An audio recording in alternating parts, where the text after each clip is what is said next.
কোনো একদিন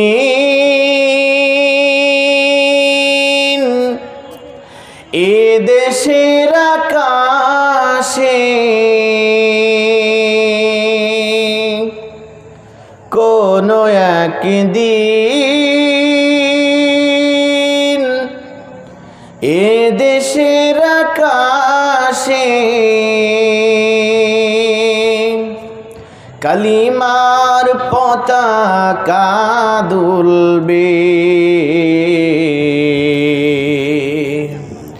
সেদিন সবাই খোদাই বিধান পে দুঃখ বেদনা ভুলবে।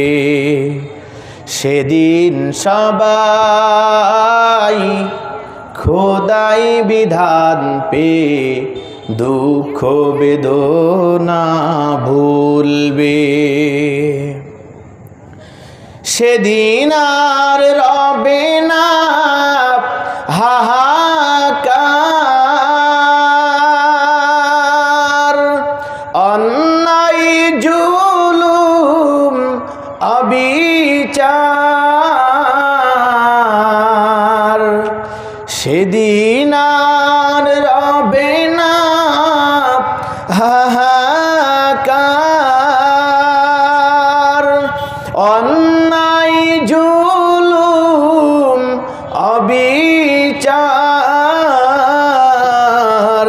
থাকবে না অনাচার দুর্নীতি কদাচার, থাকবে না অনাচার দুর্নীতি কদাচার। সকলেই শান্তিতে থাকবে, সেদিন সবাই খোদাই বিধান পে দুঃখ বেদনা ভুলবে। সেদিন সবাই খোদাই বিধান পে দুঃখ বেদনা ভুলবে। আল্লাহুম্মা সাল্লি আলা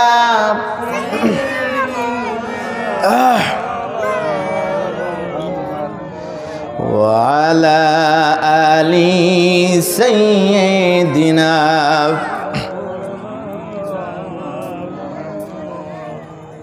আলহামদুলিল্লাহি রাব্বিল আলামিন, আসসালাতু ওয়াসসালামু আলা সাইয়্যিদিল মুরসালিন ওয়া আলিহি ওয়া আসহাবিহি আজমাইন।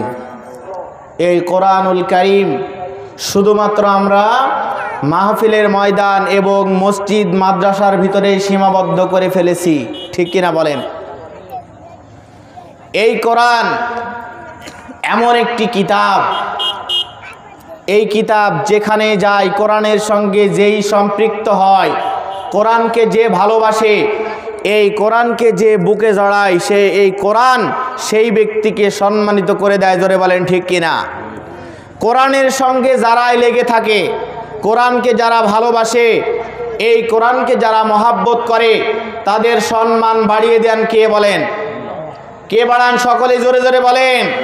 আল্লাহ রাব্বুল আলামিন তাদের সম্মান বাড়িয়ে দেন।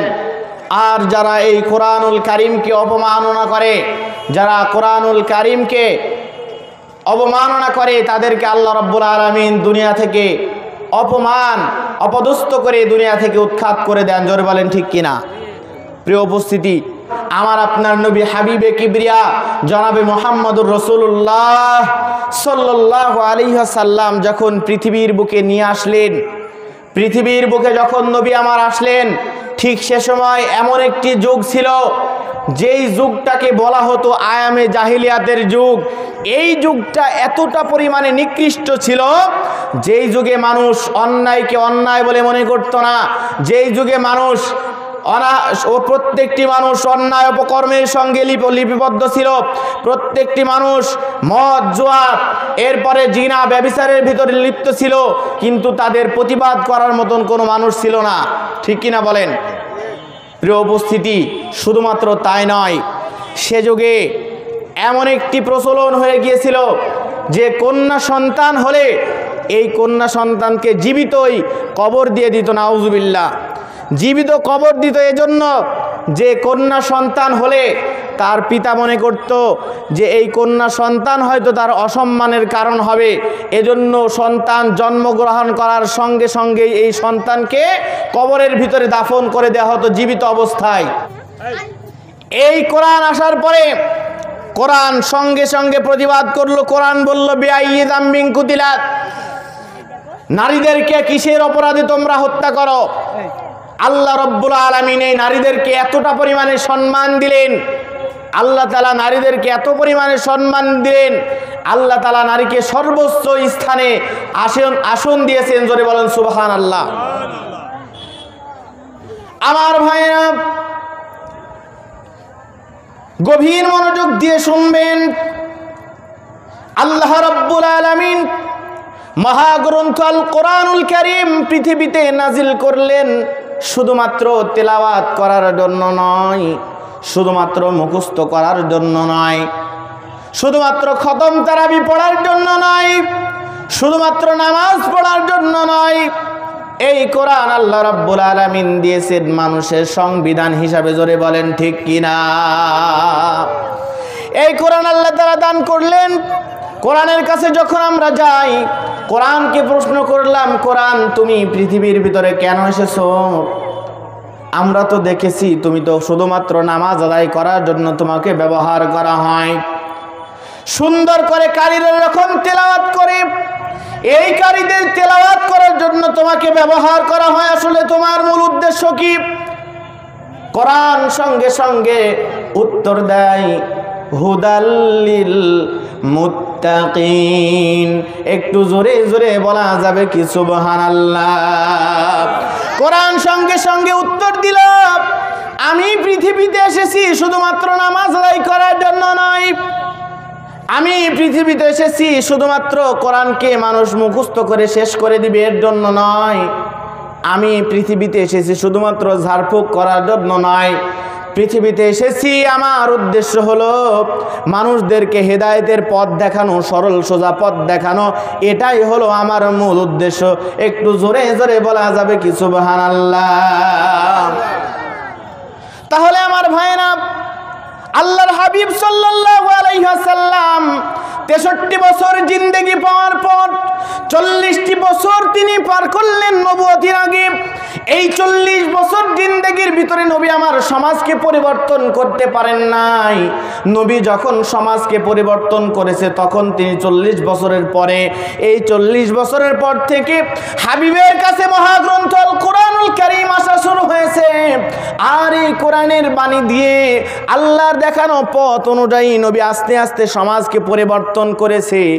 আর নবীর এই কোরআনের দেখানো পথ অনুযায়ী যারা চলেছে আস্তে আস্তে সমাজকে সোনালী সমাজ হিসাবে উপহার দিয়েছে। জোরে বলেন ঠিক কিনা? তাহলে সম্মানিত ভাইরা আমার, এই কোরআন এখন আমাদের মাঝে আছে না নাই? একটু জোরে বলেন, আছে না নাই? কোরআন কি আবার নতুন করে নাজিল হবে নাকি বলেন? নবী তো 40 বছর কোরআন ছাড়া জীবন পার করেছে, এখন কি আমাদেরও কোরআন ছাড়া কি জীবন পার করা লাগবে নাকি বলেন? সমস্যার সমাধান রাসূল করে দিয়েছেন। আল্লাহ তাআলা কোরআন নাজিল করেছে জীবনের প্রত্যেকটি পদে পদে, জীবনের প্রত্যেকটি মুহূর্তে, প্রতিটি সময়, জন্ম হওয়ার পর মৃত্যু পর্যন্ত প্রত্যেকটি সময় কখন কি করতে হবে প্রত্যেকটি বিষয় কোরআনে আল্লাহ তাআলা লিখে দিয়েছেন। জোরে বলেন ঠিক কিনা? এই কোরআন আমাদের কাছে থাকা সত্ত্বেও কোরআনের হেদায়েত আমরা পাই না, কোরআনের নূর আমরা পাই না, এই কোরআন থেকে আমরা উপকার পাই না। কারণ হলো একটাই, আমরা সব কিছু শিখতে পেরেছি, শুধুমাত্র মহাগ্রন্থ আল কোরআনুল কারীম শিখতে পারি নাই। জোরে বলেন ঠিক কিনা?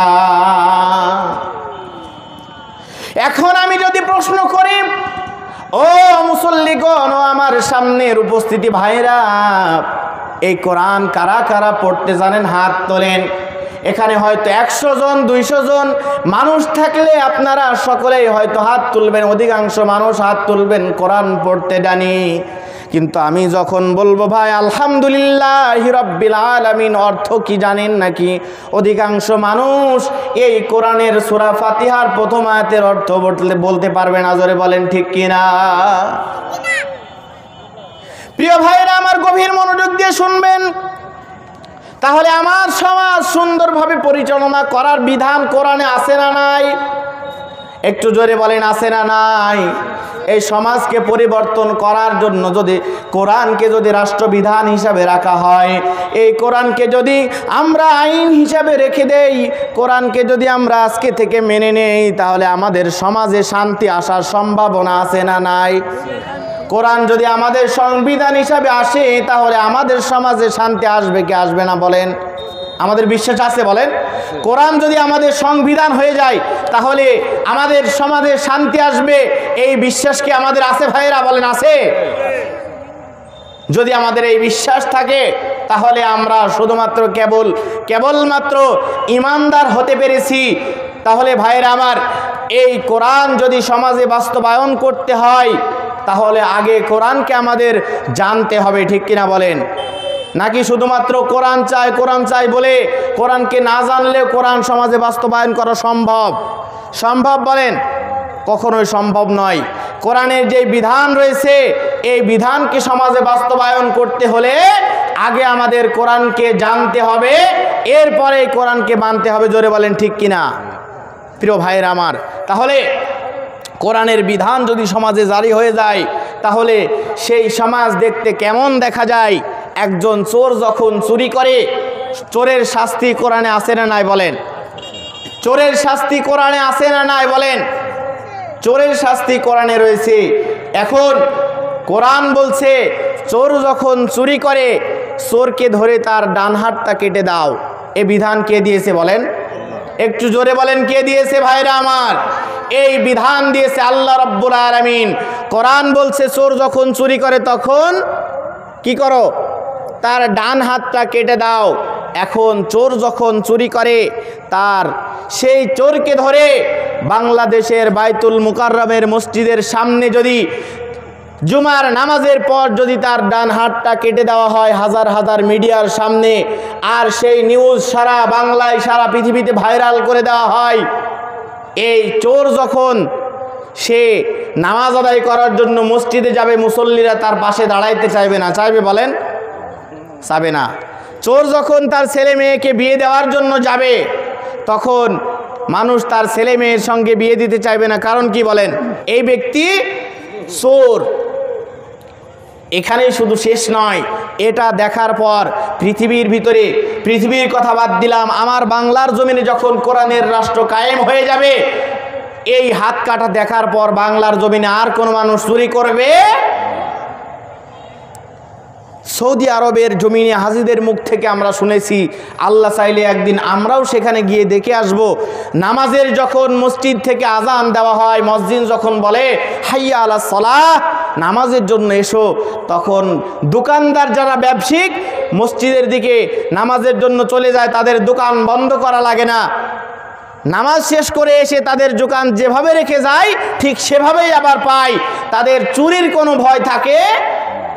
কিন্তু আমার বাংলার জমিনে বড় বড় বাজারগুলোতে স্বর্ণের দোকানে একটা নয়, দুইটা নয়, 5-10টা তালা মেরে রেখে দিলেও এই দোকানে চুরি হয়ে যায়। কারণ একটাই, দেশে কোরআনের বিধান নাই। তাহলে যদি কোরআনের বিধান থাকতো, তাহলে এই চুরি চামারি আমার দেশে হতো? প্রিয় ভাইরা আমার, এই কোরআনের বিধান পৃথিবীতে একদিন ছিল, তখন চুরি ডাকাতি, এরপরে মানুষ অন্যায় অপকর্মের ভিতরে লিপ্ত ছিল না। সে সময় মানুষ শুধুমাত্র শান্তি আর শান্তির ভিতরে বিরাজ করেছে। প্রিয় ভাইয়েরা আমার, তাহলে কোরআনুল কারীম আল্লাহর রাসূল সাল্লাল্লাহু আলাইহি ওয়াসাল্লামের কাছে আল্লাহ তাআলা পাঠালেন। আল্লাহ তাআলা বললেন, তাহা মা আনজালনা আলাইকাল কুরআন লিতাশকা। আল্লাহ তাআলা নবীকে বললেন, নবী হে, আপনার কাছে আমি কোরআনুল কারীম নাজিল করেছি, এই কোরআনুল কারীম দিয়ে আপনি মানুষের কাছে যাবেন, মা আনজালনা আলাইকাল কুরআনা, আমি আপনার কাছে কোরআন নাজিল করেছি, মা আনজালনা আলাইকাল কুরআনা লিতাশকা, নবী আপনার কাছে আমি কিতাব নাজিল করেছি, উদ্দেশ্য হলো আপনি মানুষগুলোকে ধরে ধরে আলোর পথ দেখাবেন, মানুষগুলোকে সত্যের পথে নিয়ে আসবেন, এজন্যই আমি আপনার কাছে কোরআন নাজিল করেছি। একটু জোরে জোরে বলেন সুবহানাল্লাহ। আমার ভাইরা, যখন সমাজে কোরআনুল কারীমের রাষ্ট্র কায়েম হয়ে গিয়েছিল, তখন সমাজকে দেখতে কেমন ছিল একটি সুন্দর নমুনা দিয়ে আপনাদের কাছ থেকে বিদায় নিব। খলিফাতুল মুসলিমিন হযরত ওমর ইবনুল খাত্তাব রাদিয়াল্লাহু তাআলা আনহু অর্ধজাহানের খলিফা। ওমরের খলিফার সময় হিমসের গভর্নর হিসাবে হযরত ওমর ইবনুল খাত্তাব রাদিয়াল্লাহু তাআলা আনহু আল্লাহর নবীর একজন সাহাবীকে তিনি নিযুক্ত করে দিলেন গভর্নর হিসাবে। এই সাহাবীর নাম হলো হযরত সাইদ বিন আমির আল জুমাহি। এই সাইদ বিন আমির আল জুমাহিকে হিমস নামক একটি স্থানের গভর্নর হিসাবে তাকে নিযুক্ত করা হলো। প্রিয় ভাইয়েরা আমার, এই হিমস হলো এত বড় একটি রাষ্ট্র, আমার বাংলাদেশের মতো অন্তত পক্ষে 10 থেকে 11টা রাষ্ট্রের মতন হবে। এই রাষ্ট্রের প্রেসিডেন্ট হিসেবে আমিরুল মুমিনিন খলিফাতুল মুসলিমিন আল্লাহর নবীর একজন সাহাবী সাইদ বিন আমির আল জুমাহিকে তিনি নিযুক্ত করে দিলেন।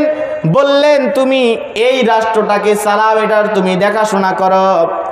আল্লাহর নবীর সাহাবী এটা দেখাশোনা করা শুরু করলেন। আস্তে আস্তে 1 মাস পার হয়, 2 মাস পার হয়, 6 মাস অতিবাহিত হতে হতেই আমিরুল মুমিনিনের কাছে ওই হিমসের লোকজন, হিমসের জনপদের মানুষগুলো গিয়ে বলে, ও আমিরুল মুমিনিন খলিফাতুল মুসলিমিন, আপনি আমাদের হিমসের জন্য যে গভর্নর নিযুক্ত করেছেন, এই গভর্নর আমাদের হিমস চালাতে পারে না, সে তো ব্যর্থ হয়েছে, তাকে আপনি একটু দেখে আসুন। আমিরুল মুমিনিন খলিফাতুল মুসলিমিন হঠাৎ করে হিমসে গিয়ে আসরের নামাজ আদায় করে মানুষের দিকে ফিরে বললেন, ও মানুষেরা, হিমসের জনগণ, তোমাদের প্রেসিডেন্ট সাইদ বিন আমিরের নামে তোমাদের কাছে কি কোনো অভিযোগ আছে নাকি? মানুষগুলো সঙ্গে সঙ্গে দাঁড়িয়ে বলে, ও আমিরুল মুমিনিন, আমাদের প্রেসিডেন্টের নামে আপনার কাছে আমাদের 60টা অভিযোগ রয়েছে। আল্লাহু আকবার বলেন। কয়টা অভিযোগ দিয়েছে বলেন? অভিযোগ দিয়েছে, কিন্তু সেই সময়ের যে রাজা, সেই সময়ের যে বাদশাহ, আমাদের দেশের যে একজন রাজা বাদশাহ ছিল, ঠিক এমনই একজন বাদশাহ, তার নাম হলো সাইদ বিন আমির আল জুমাহি, ভরা মসজিদের ভিতরে বসা। এই প্রেসিডেন্টের সামনে মুসল্লিরা দাঁড়িয়ে বলে, আমাদের নেতার নামে অভিযোগ হলো আমাদের 60টা। প্রিয় ভাইরা আমার সমাজে যদি কোনো নেতার নামে তার জনগণ, যদি তার জনপদের লোক যদি তার নামে অভিযোগ দেয় সামনাসামনি, তাহলে আমার মনে হয় রাতারাতি এই লোক আর থাকতে পারবে না। জোরে বলেন ঠিক কিনা? যদি কোনো মানুষ নেতার নামে অভিযোগ দেয়, তাহলে আজকে অভিযোগ দিলে রাতারাতি হয়তো এই লোক উধাও হয়ে যাবে, গুম হয়ে যাবে। জোরে বলেন ঠিক কিনা? ঠিক এভাবেই শত শত মানুষ দিনের পর দিন, মাসের পর মাস, বছরের পর বছর তারা আয়না ঘরে বন্দী ছিল শুধুমাত্র সত্য কথা বলার কারণে। জোরে বলেন ঠিক কিনা? হিমসের গভর্নরের নামে 4টা অভিযোগ দিয়েছে তার জনপদের লোক। এখন আমিরুল মুমিনিন খলিফাতুল মুসলিমিন ডাক দিয়ে বলছে, ও হিমসের জনপদের লোক, তাহলে বলো তোমাদের অভিযোগগুলা কি?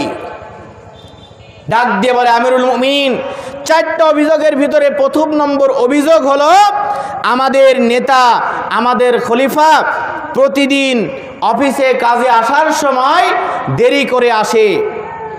1 নাম্বার অভিযোগ হলো, অফিসে আসার সময় কি করে আসে বলেন?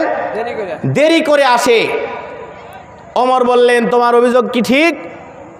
সঙ্গে সঙ্গে সাইদ বিন আমির বললেন, অবশ্যই ঠিক। তখন আমিরুল মুমিনিন জনপদকে জিজ্ঞেস করলেন, তোমাদের 2 নাম্বার অভিযোগ কি? তারা বললেন যে, যখন আমরা তার কাছে সন্ধ্যার পরে কোনো অভিযোগ নিয়ে যায়, সে সন্ধ্যার পরে আমাদের কারোর সাথে কথা বলে না। অভিযোগ দুইটা ঠিক হয়ে গেল। 3 নাম্বার বিষয় হলো, যখন সে বিচার কার্য করে, বিচার কার্য করার সময় মাঝে মাঝে অজ্ঞান হয়ে যায়। 4 নাম্বার অভিযোগ হলো, আমাদের খলিফা সপ্তাহে 7টা দিনের ভিতরে একদিন সে বিচার কার্যে আসে না। অভিযোগ কয়টা হলো বলেন? অভিযোগ কয়টা হলো ভাইয়েরা? 4টা অভিযোগ একজন খলিফার নামে দিয়ে দিল। প্রিয় ভাইয়েরা আমার, তাহলে এই খলিফার নামে অভিযোগ দিল খলিফার সামনেই। এখানে খলিফার নামে অভিযোগ দেওয়ার কারণে কারোর নামে হামলা হবে না, কারোর নামে মামলা হবে না। এখানে অভিযোগ দেওয়ার সঙ্গে সঙ্গে সে অভিযোগ যদি তার ভুল হয়, এই ভুল থেকে সে সংশোধন হয়ে যাবে। এই শিক্ষা তাদেরকে কে দিয়েছিল বলেন? প্রিয় ভাইয়েরা আমার, তাহলে এই চেয়ার দেওয়ার মালিক কে বলেন? ক্ষমতা দেওয়ার মালিক কে? একটু কথা বলতে হবে। ক্ষমতা দেওয়ার মালিক কে? আপনার চেয়ার দেওয়ার মালিক কে বলেন? আবার এই চেয়ার কেড়ে নেওয়ার মালিক? প্রিয় ভাইয়েরা আমার, এতক্ষণ পর্যন্ত আমি এখানে বসেছিলাম। আমাদের প্রিয় প্রধান মেহমান ইরশাদ আলী নুমানি সাহেব, উনি আসবেন। আসার পরে আমাদের উপস্থাপক সাহেব যতক্ষণ পর্যন্ত না বলবেন যে হযরত আপনি আলোচনা করেন, ততক্ষণ পর্যন্ত তিনি আলোচনা করতে পারবেন? পারবে বলেন? পারবে? পারবে না। তার মানে তখনও তার হাতে চেয়ার নাই, ক্ষমতা নাই, ক্ষমতা হলো উপস্থাপকের হাতে। প্রিয় ভাইরা আমার, তাহলে ক্ষমতা পেলেই সেখানে যে ক্ষমতার জোরে যা ইচ্ছা তাই করতে হবে এটা কিন্তু নয়। ক্ষমতা পাওয়ার মানেই শুধুমাত্র এখানে মামার বাড়ির আবদারের মতন যা ইচ্ছা করে যেতে হবে, এটা কিন্তু ক্ষমতার ব্যবহার নয়। ক্ষমতা পাওয়ার পরে এই ক্ষমতাকে বাস্তবায়ন করার জন্য আল্লাহ তাআলা কোরআনে যেই বিধান দিয়েছে, এই কোরআন অনুযায়ী যারা ক্ষমতার ব্যবহার করবে, আল্লাহ তাআলা তাদের সম্মান বাড়িয়ে দিবে। আর যারা কোরআনের ক্ষমতা পাওয়ার পর যারা কোরআনকে ভুলে যাবে, তাদের সম্মান আল্লাহ তাআলা মাটির সঙ্গে মিশিয়ে দিবে। এমন নজির আমাদের সামনে আছে না নাই বলেন? আছে না নাই? জোরে বলেন। প্রিয় ভাইরা আমার, তাহলে এই ক্ষমতা দেন আল্লাহ, ক্ষমতা ছিনিয়ে নেন এক আল্লাহ। এই ক্ষমতা কেউ নিজের ইচ্ছায় পায় না এবং ক্ষমতা কেউ নিজের ইচ্ছায় ছাড়তেও চায় না। ক্ষমতায় কেউ স্থায়ী হয় না, হয় বলেন? হয় ভাইরা? ক্ষমতা স্থায়ী হয় কেউ? ক্ষমতায় কেউ স্থায়ী হয় না, হোক না সে খালিদা কিবা হাসিনা, চেয়ারটা চিরকাল থাকে না, চেয়ারটা চিরকাল থাকে না। ঠিক কিনা বলেন? চেয়ার কি চিরকাল থাকে নাকি বলেন? প্রিয় ভাইয়ের আমার, তাহলে এই হিমসের গভর্নরের নামে অভিযোগ দিল হলো 4টা। কয়টা বলেন? 1 নাম্বার অভিযোগ হলো, আমাদের হিমসের গভর্নর যখন তিনি বিচার করার জন্য আসেন, প্রত্যেকটি দিন তিনি দেরি করে আসেন। এখন আমিরুল মুমিনিন খলিফাতুল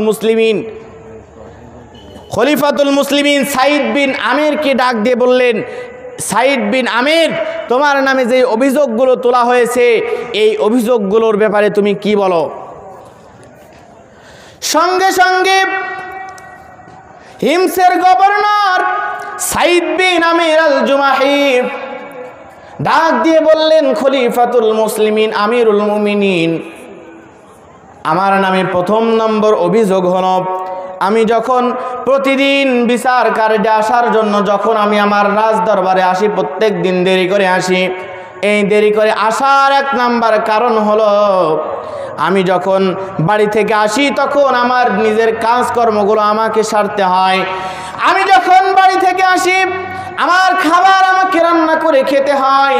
আমার যাবতীয় যত কাজ আছে সব কাজগুলো সেরে আসতে আসতে আমার একটু সময় লেগে যায়, এজন্য আমার দেরি হয়ে যায়। আমিরুল মুমিনিন, এজন্য প্রতিদিন আমি দেরি করে আসি। আমার বাড়িতে কোনো কাজের লোক নাই। একটু গভীর মনোযোগ দেবেন। একজন আমিরুল মুমিনিন, একজন খলিফা, একজন নেতা, যেই দেশ হলো আমার দেশের সাথে, আমার দেশের চাইতে প্রায় 10 থেকে 11 গুণ বড়। কত গুণ বলেন? 11 গুণ বড় আমার দেশের থেকে। এই দেশের একজন নেতা, এই দেশের প্রেসিডেন্ট, এই প্রেসিডেন্টের বাড়ি একজন কাজের লোক পর্যন্ত নাই। তার বিচার কার্যে আসার জন্য নিজের কাজ নিজেই সেরে অফিসে আসতে হয়। আমিরুল মুমিনিন খলিফাতুল মুসলিমিন ডাক দিয়ে বললেন, তোমার 2 নাম্বার অভিযোগের উত্তর কি দিবা? সঙ্গে সঙ্গে সাঈদ বিন আমির আল জুমাহি ডাক দিয়ে বলেন, আমিরুল মুমিনিন খলিফাতুল মুসলিমিন, আমার নামে 2 নাম্বার অভিযোগ হলো, আমার কাছে সন্ধ্যার পরে যখন যাই, আমি সন্ধ্যার পরে মানুষের কথার উত্তর দেই না। সন্ধ্যার পরে আমি মানুষের সঙ্গে কথা বলি না। এর কারণ হলো, আমি আমার গোটা জিন্দেগির সময়টাকে প্রত্যেক দিন আমি 2টা ভাগে ভাগ করেছি। আমি দিনের ভাগে মানুষের জন্য ভাগ করে নিয়েছি, আর রাতের ভাগে আল্লাহর জন্য ভাগ করে নিয়েছি। এই দিনের ভাগে আমার বিচার কার্যের জন্য আমি সমাজের মানুষের জন্য কাজ করে যাব, আর রাতের ভাগে যখন রাত হয়ে যাবে, সন্ধ্যা হয়ে যাবে, এই রাতের ভাগ আমি আল্লাহর জন্য দিয়ে দেব। একটু জোরে জোরে বলেন সুবহানাল্লাহ। তাহলে দিনের বেলায় যখন আমি বিচার কার্য করি, সেই বিচার কার্যের কাজ হলো জনগণের জন্য আমি সময়টাকে বিলিয়ে দিলাম। আর রাতের আধারে যখন রাত হয়ে যায়, এই রাতটা আমি আর মানুষের জন্য দিতে পারবো না। আমার রাতটা শুধুমাত্র কেবলমাত্র কার জন্য বলেন? শুধুমাত্র একমাত্র আল্লাহর জন্য। আমার রাতটা আমি আল্লাহর জন্য ব্যয় করেছি। আমিরুল মুমিনিন খলিফাতুল মুসলিমিন অবাক হয়ে তাকিয়ে থাকলেন। সাঈদ বিন আমির আল জুমাহি ডাক দিয়ে বললেন, ও আমিরুল মুমিনিন, আমার নামে 3 নাম্বার অভিযোগ হলো, আমি সপ্তাহে একটা দিন বিচার কার্য করার জন্য আমি কেন আসি না? এটার উত্তর হলো, আমি সপ্তাহে 1 দিন আসি না এজন্য আমার গায়ে যে জামাটা দেখতে পাচ্ছেন, আমার গায়ে যে পোশাকটা আপনি দেখতে পাচ্ছেন, এই পোশাক ছাড়া আমি সাঈদ বিন আমরের আর কোনো পোশাক নাই। সপ্তাহে একটা দিন আমি আমার পোশাকটা কেচে দেই, শুকাতে দেই, এজন্য আমি আর আসতে পারি না।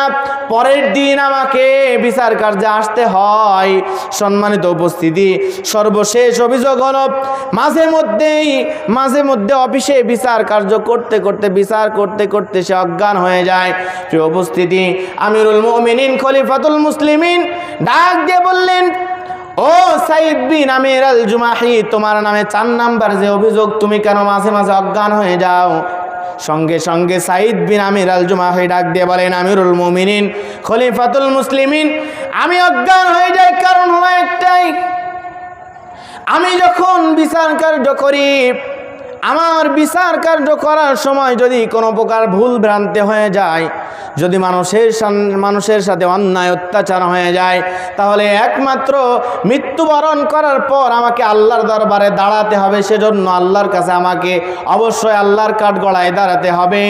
আর আল্লাহর কাঠগড়ায় যদি আমাকে দাঁড়াতে হয়, তাহলে সেদিন আল্লাহর কাঠগড়ায় দাঁড়িয়ে, আল্লাহর সামনে দাঁড়িয়ে আমার হিসাব দেওয়ার মতন ক্ষমতা আমি সাঈদ বিন আমিরের নাই। এজন্য আমি ভয়ে মাঝে মাঝে অজ্ঞান হয়ে যায়। একটু জোরে জোরে বলা যাবে কি আল্লাহু আকবার? প্রিয় ভাইরা আমার, একজন নেতা ডাক দিয়ে বলছে, ও আল্লাহর নবীর সাহাবী খলিফাতুল মুসলিমিন আমিরুল মুমিনিন, আমি যেদিন বিচার কার্য করার সময় যদি কারোর সঙ্গে অন্যায় অত্যাচার হয়ে যায়, এই অন্যায় অত্যাচারের সাক্ষী আল্লাহর কাছে দেওয়ার জন্য আমি প্রস্তুত নই। আল্লাহর কাছে যদি এটার সাক্ষী আমাকে দিতে হয়, আমি সেদিন ধরা পড়ে যাব, এই ভয়ে আমি মাঝে মাঝে অজ্ঞান হয়ে যাই। প্রিয় ভাইরা আমার, তাহলে এই কোরআনের জ্ঞান তাদের ভিতরে ছিল বলেই তাদের ভিতরে এই ভয়গুলো ছিল। আর আজকে আমার সমাজে মানুষের মাঝে কোরআনের জ্ঞান না থাকার কারণে তারা অন্যায় অপকর্ম করে, তারা সব সময় অন্যায় অপকর্মের ভিতরে লিপ্ত থাকে, কিন্তু তার ভিতরে কিঞ্চিত পরিমাণ ভয় জন্মায় না। কারণ হলো একটাই, তার ভিতরে কোরআনের জ্ঞান নাই। একটু জোরে জোরে বলেন ঠিক কিনা? তাহলে প্রিয় ভাইয়েরা আমার, আমাদের ভিতরে কোরআনের জ্ঞান থাকার দরকার আছে না নাই বলেন?